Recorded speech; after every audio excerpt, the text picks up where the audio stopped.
Frozen shoulder කියන්නේ උරහිසේ වේදනාවට බලපාන සුලභම කන්ඩිෂන් එකක්. මේක ඇති වෙන්නේ උරහිස් සන්ධියේ තියෙන කැප්සූල් එකේ ඇති වෙන ස්ටිෆ්නස් එක නිසා. අදියර කිහිපයකින් තියෙන මේ තත්ත්වය අත පැත්තට එසවීම, ඒ වගේම අත පිටුපසට ගැනීම වගේ චලන අඩු වෙන්න පුළුවන්. ඒ වගේම උරහිසේ වේදනාව වැලමිට දක්වාම පැතිරීමේ හැකියාවක් තියෙනවා. තවත් සමහර අයගේ මේ පැත්තට හැරලා නිදා ගන්නකොට වේදනාව වැඩි වෙනවා. අවුරුදු 40 අවුරුදු 64 ඩයබටික් ඒ වගේම තයිරොයිඩ් ඩිසෝඩර්ස් තියෙන පුද්ගලයන්ට මේ කන්ඩිෂන් එක ඉබේටම ඇතිවීමේ හැකියාවක් තියෙනවා. තවත් සමහර අයට අනතුරු වලට භාජනය වෙලා ශල්‍ය කර්ම වලින් පස්සේ දීර්ඝ කාලීනව ෂෝල්ඩර් ජොයින්ට් එක ඉම්මොබිලයිස් කරලා තියෙනවා. ඒ කියන්නේ වැඩ කරන්නේ නැතුව තියෙන කොටත් මේ කැප්සූල් එකේ ටයිට්නස් එක ඇතිවීමේ හැකියාව තියෙනවා.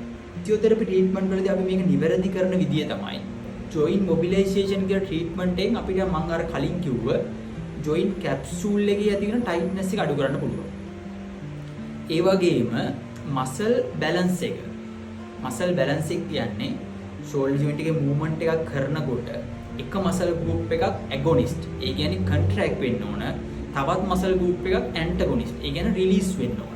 මසල් බැලන්ස් එක ඇති කරලා අන්තිම අධියර විදිහට අපිට කරන්න පුළුවන් ස්කැපුලෝතොරසික් ජොයින්ට් එක සහ ග්ලෙනෝහියුමරල් ජොයින්ට් එක. ඒ අතර තිබිය යුතු රිද්මය සාමාන්‍ය තත්ත්වයට පත් කර ගැනීම තුළින් උරහිසේ මේ චලන පරාසය පහසුවෙන් සාමාන්‍ය තත්ත්වයට පත් කර ගැනීම හැකියාව තියෙනවා.